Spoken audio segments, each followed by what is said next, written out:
Hello, my name is Daphne, and I am a sixth grade math teacher, specifically special education, and I teach in an ICT setting.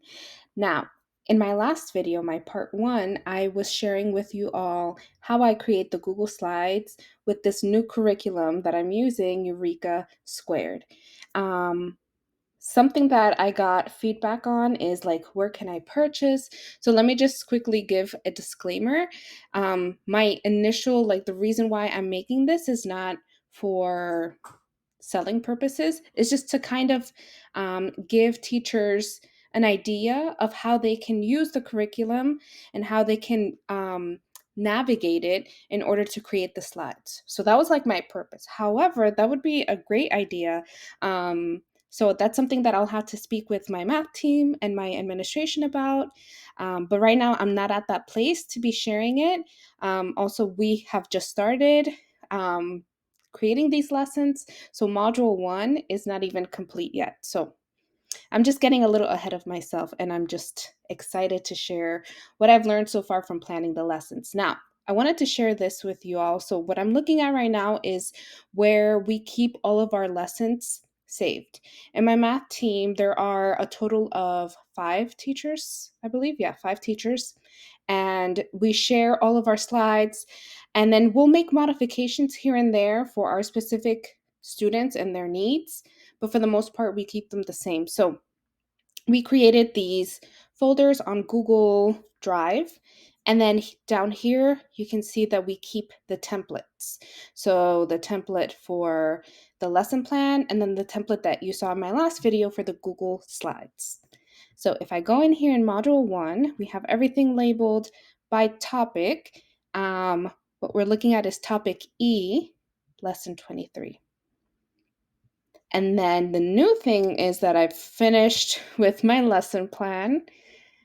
And lesson planning for me, yes, it is time consuming as everything is in teaching, but I do use my lesson plan as I teach. So this is kind of like my script that I go off of.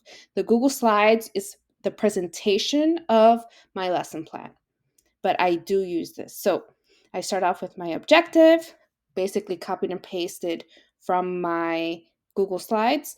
I keep the language the same unless there's something like I really have to change, but for the most part, the language is student friendly.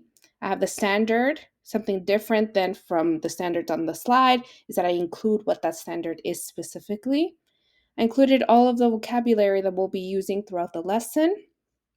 And then I have 2 misconceptions in this lesson, since it was about finding a percent when given a part and a whole. These 2 are my misconceptions.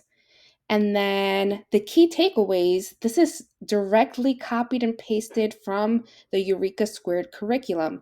I like how each lesson has this, like, this lesson begins with, and it tells you a little bit about the lesson, and it includes those key questions. Here is just one. Here I'll put any materials that I'm using. I don't have access to the student book yet. At least I don't have it right here with me at home. It's back in the school, so I don't know what pages I'm using. But this is where I put all the materials, and then this is where I start. I'm starting off with that introduction with the weird facts about ancient Rome. And notice, I'm like I said, my lesson plan is like my script. My lesson plan is not made for my administration. Of course, when they come into the classroom, they can see what I'm doing with it, but I really want my lesson plan to be something that I can use, something that my co-teacher can use, something that my parents can use. So, this is kind of my script. I'm going to read out the problem, and these are the questions that I'll ask. This is the format that I usually use. And then I have included those discussion questions that students will use in their groups in case I want to kind of, if a group is like not really sure what to do, I have access to the questions as I'm rotating. And then this is the mini lesson. I have an action. The teacher will read the problem. Of course, you can change this. A student can read it. That's fine. And then these are my questions with exemplar responses. Again, another action. As soon as I'm switching slide, I'm putting another action. So this is one slide here into another. Again, all of my questions. And something that I wish I had time to do. Okay, so let me take you back. When I was just using Eureka, the original, um, after a few years, we already had these lesson plans completed. So there was not much that we had to change, but I was able to really focus on the types of questions I was asking my students. And so I wish I had the time and the energy to look at the questions here and kind of modify them to be a little bit more higher order thinking questions.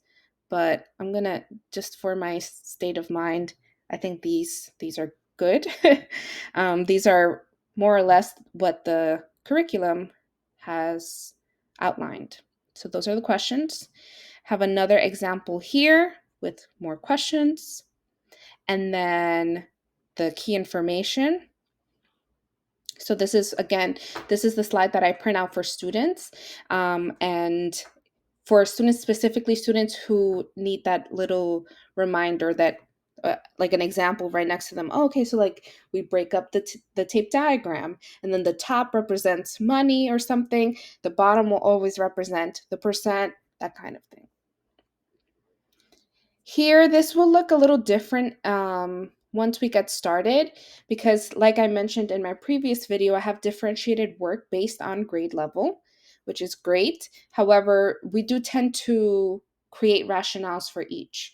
So given that the below grade level students require this, this is why we're doing it.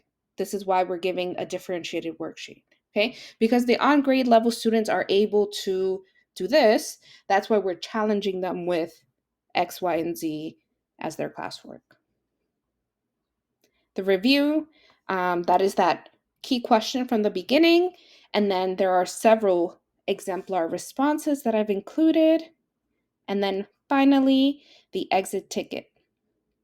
And then I do include down here the solutions to the exit ticket, because sometimes I get students who want us to check to grade right away. Sometimes it's very helpful for me, especially if it's an exit ticket that is quite simple. This one is not so much, like I really have to analyze it, but it's nice to give them feedback right away, first of all, and it's nice to not have to grade them later.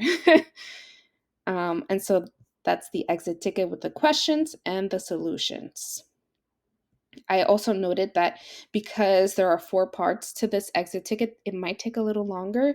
Eureka always says no more than 5 minutes, but in my experience, sometimes it does take longer. So either provide that extra time or have students choose what questions they do. Like, for example, you can say, in this one, I think this would be fitting.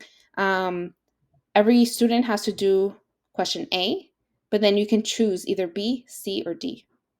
And then it's just a little bit trickier to grade, but I like offering that student choice. Down here, I haven't had time, but this is where we would include our small group plan. During every classwork, we always have our small group, and to have a plan already set of like, okay, so these are the misconceptions that I think students might have. What should I do with these groups of students? However, I'm always kind of battling with myself how involved I should be in small group, because there are times where I want the students to lead their group. I don't want to interfere in that group building process and that exploration. So I guess it just all depends on the type of lesson. So this is my lesson plan. It's about 6 pages long, and that's what I do. Um, and I guess for this video, I should also show the finished differentiated classwork for the lower grade students. Again, I put that same title that looks like Eureka. All I did was literally copy and paste from the curriculum. And then the only difference here is that I've already created this tape diagram for them, with the top representing the cost and the bottom representing the percent, and then they'll fill in these blanks right here. So that's it. That is differentiated classwork. I tend to not like to give students just one page, so I might do something on the back. Maybe on the back, I could put that key information, for example, or I could put some supplemental work that they could work on together. Okay, well, I hope this was helpful, and until the next one.